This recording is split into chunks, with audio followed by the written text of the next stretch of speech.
cabeça pra cima. Isso aí, falando aqui sobre religião na escola, a questão do ensino religioso, né? As discussões que têm acontecido, tantas pessoas são contra o ensino religioso nas escolas por conta de se dizer o Estado é laico, portanto não tem que ensinar religião. Será que é assim mesmo? Qual é a ênfase que a gente precisa ter nessa educação religiosa para que as pessoas tenham uma formação, para que elas possam efetivamente conhecer, saber do que estão falando? E a nossa questão de sempre, né? Será que quanto mais as jovens, por exemplo, conhecem a questão das diferenças entre as religiões propostas, será que isso não minimiza os preconceitos? Será que isso não traz uma coerência, né? uma comunhão maior, uma possibilidade da gente reduzir as diversidades? Estou falando em ecumenismo, não. Estou falando em conhecimento. Conhecimento. Não necessariamente para que haja consenso de opiniões, mas que tenha conhecimento e se entenda as diferentes realidades como um todo, né? Eu estava falando para vocês a pesquisa que foi realizada pelo Instituto Cidadania e Religiosidade, né? Eles perguntaram aos jovens o que eles gostavam de fazer no fim de semana, e esses jovens declararam que eles gostam de ir à missa, ir ao culto e participar dos encontros de jovens da igreja.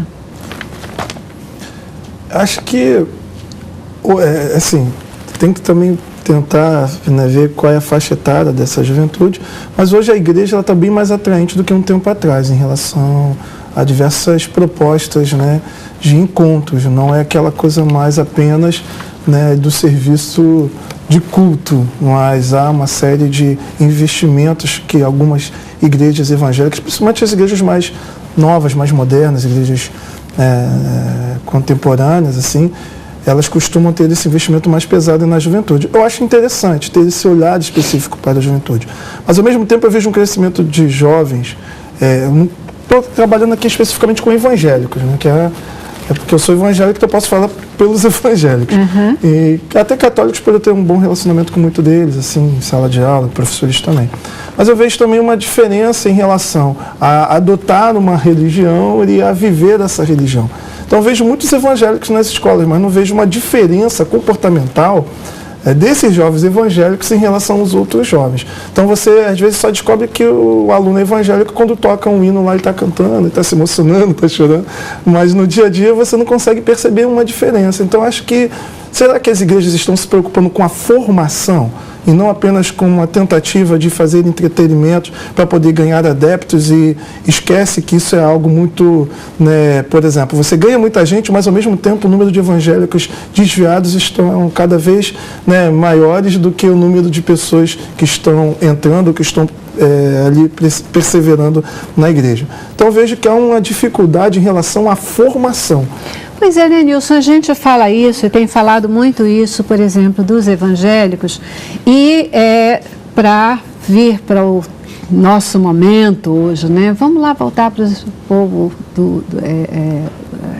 islâmico, né, porque eles abraçam a religião deles, né, de uma maneira até de dar vida, né, pelas situações, porque eles são absolutamente doutrinados ali na questão do Alcorão, né? Como o judeu também, ontem a gente estava conversando, e a minha irmã que fez essa observação, que tanto eles quanto os judeus, até os 12 anos, eles têm que conhecer toda a Torá ou Alcorão, e eles vão saber discutir, eles vão saber dialogar, e que muitas vezes, hoje estava conversando com o Paulo, ele estava trazendo um exemplo de, não me lembro a total situação, mas de uma pessoa que foi para a Inglaterra, por exemplo, e ele era muçulmano, e ali ele já vivia há muito tempo na Inglaterra, mas ele foi morar num bairro onde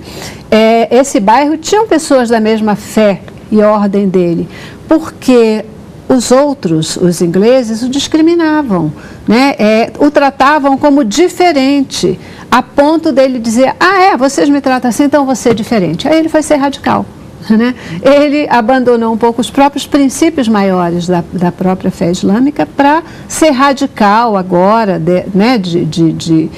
Uso da força, etc. Mais uma vez, o desconhecimento, inclusive, né, dos evangélicos mesmo, muitas vezes da palavra, fazem com que tenha esse vai e volta, talvez uma prática diferenciada. Estamos falando de educação de novo, estamos falando de ensino da palavra. Sempre vai passar pela educação. Né? Eu acho que a gente, eu estava pensando isso, a gente volta para a escola, né? Ou seja, o quanto, se a gente for falar de uma escola pública, e nem vou aqui entrar no mérito se a educação pública fracassou ou não fracassou, quase fracassou já, mas, né, todos os professores de escola pública gostam muito dos seus filhos nas escolas particulares, né? Verdade. Porque percebe um pouco esse fracasso. E uma coisa que você falou, acho que no primeiro bloco, que é essa questão da escola substituir a educação que as igrejas deveriam dar. E aí tem essa questão, né? É muito bom para o jovem, falou também da capoeira, né? Ou seja, ir para uma igreja show. Tem alguns cultos que eu vejo que eu não consigo ver qual é a diferença daquilo para uma boate. Vocês me desculpem, os religiosos. É verdade. E aí eu começo a pensar o seguinte, esse jovem está ali em função da doutrina, da história, da consistência dele como religioso, da fé dele, que vai fazer diferença do mundo, ou ele está ali porque os espaços da juventude fora da igreja um pouco que fracassaram, ou porque são caros, né? E hoje um cinema, uma boate, um teatro ou uma festa é caro, e a igreja é de graça. Então, a percepção dessas. E aí volta à escola. A escola parece que tem que suprir essa necessidade de conhecimento, inclusive, porque eu tenho isso, quando às vezes eu dou aula, e eu só dou aula de ensino superior, né? Quando eu dou aula para os meus alunos que são evangélicos, eles sequer sabem sobre a igreja evangélica. Eu fico pensando assim, mas vocês não são os evangélicos? Não conhecem a origem da sua denominação. Quando eu digo que houve uma inquisição protestante, as pessoas... Como assim, professor? Mas vocês não sabiam? Vocês não sabem que a igreja protestante chegou no Brasil em tal ano e que não consegue, às vezes, diferenciar histórias das igrejas? Ou seja, porque as igrejas não estão, às vezes, ensinando mais isso. Estão querendo mais atrair essa juventude e mantê-los lá. Mas se começar a ensinar muito, o jovem vai embora, porque é chato. Eu quero ir na igreja para encontrar muitas meus vezes, amigos. Se a própria igreja, né, adotar uma linha mais doutrinária, de falar muito da doutrina bíblica, eles vão para outra, porque isso vai ficar muito chato. Mas nós estamos falando da escola, nós estamos falando de ensino religioso na escola. E aí eu acho, desculpa, aí eu acho isso. A escola não pode, a escola pública não pode, não deve, na minha visão, o microfone, suprir essa falta das igrejas. Ela deve, sim, por quê? Porque isso acontece. Quando eu acho que o Rio de Janeiro estabelece, em 2011, o ensino religioso confessional, um pouco veio para suprir. É uma informação interessante, os professores de ensino religioso concursado, eles precisam ser a chancela de uma instituição religiosa. Aí, a grande questão era, um professor de ensino religioso de religião afro-brasileira, quem é a instituição que vai chancelar ele? Terreiro? Aquele terreiro X do pai fulano de tal, da mãe fulano de tal, mas aí o outro terreiro diz assim, não, mas a gente não reconhece ele. E aí ficou um conflito. Agora, um ensino que ensine, né, um espaço que tenha para ensinar a história das religiões, né, não doutrina, não a função da religião, como agora há pouco eu falei, mas exatamente o que cada religião tem na história da humanidade, eu acho que traz sim a possibilidade, é aquilo que eu falava agora há pouco, eu acho que é uma coisa que eu defendo muito, traz a possibilidade de eu conhecer o outro sem precisar necessariamente pactuar com o outro. Perfeito. Eu brinco com meus alunos de comida. Eu falo o seguinte, gente, comer lesma viva e comer um bife de alcatra não tem diferença. Eu não como lesma viva. Mas qual é a diferença de comer boi e de comer lesma? Nenhum, os dois são animais, os dois... Eu não sou obrigado a comer lesma viva, não comeria. Mas eu reconheço que o outro que come é um alimento tanto quanto o meu bife de alcatra. Eu não gosto de filé, sei lá de que, o frango, o meu peixe. mas o outro está comendo escorpião. Vamos trazer para uma coisa mais simples. Muitos são vegetarianos, né? E outros não, gostam mesmo de carne. Né? Não é tão asqueroso para a gente, né? Mas é também esse tipo de questão. O fato é que a proposta do ensino religioso, talvez se a gente tiver o olhar de que ele, nas escolas, pode ser um ensino mais histórico, mais, né, da base, das origens, de uma maneira até mais... seria um viés fenomenológico, né? Como exato. Pode minimizar, né, as intolerâncias. Mas pode minimizar as intolerâncias, pode trazer um nível de conhecimento maior, e ele não precisa ser para consenso, ele precisa ser só para orientação mesmo, para conhecimento. Eu sei que a gente tem um monte de questõezinhas que a gente precisa e que não conseguimos esgotar no programa, mas as nossas faculdades de preparação de professores, as nossas licenciaturas, não estão aptas. Você viu isso na história? Com certeza. Você viu isso no curso de história? Ou seja, os nossos professores saem das graduações, das licenciaturas, para ocupar os lugares da escola sem nenhuma preparação. Foi a Lei 10.639 que obrigou o ensino da história da África e da cultura afro-brasileira.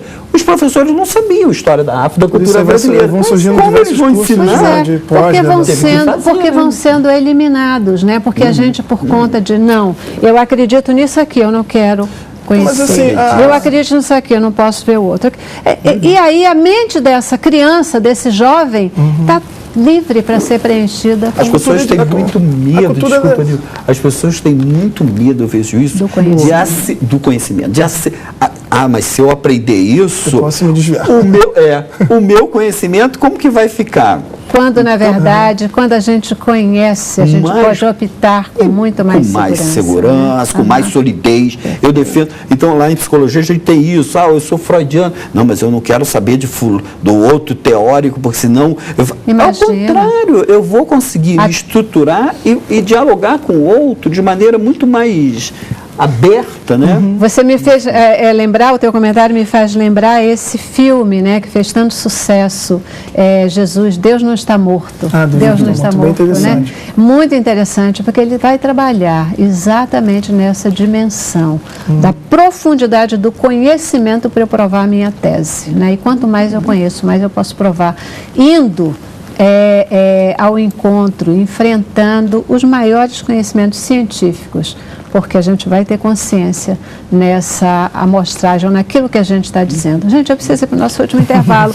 Eu volto e eu ainda queria saber um pouquinho sobre uma pesquisa que você fez sobre a influência acho que você que fez, né? Sobre a influência da pessoa, do gestor Foi você que fez? É você que fez.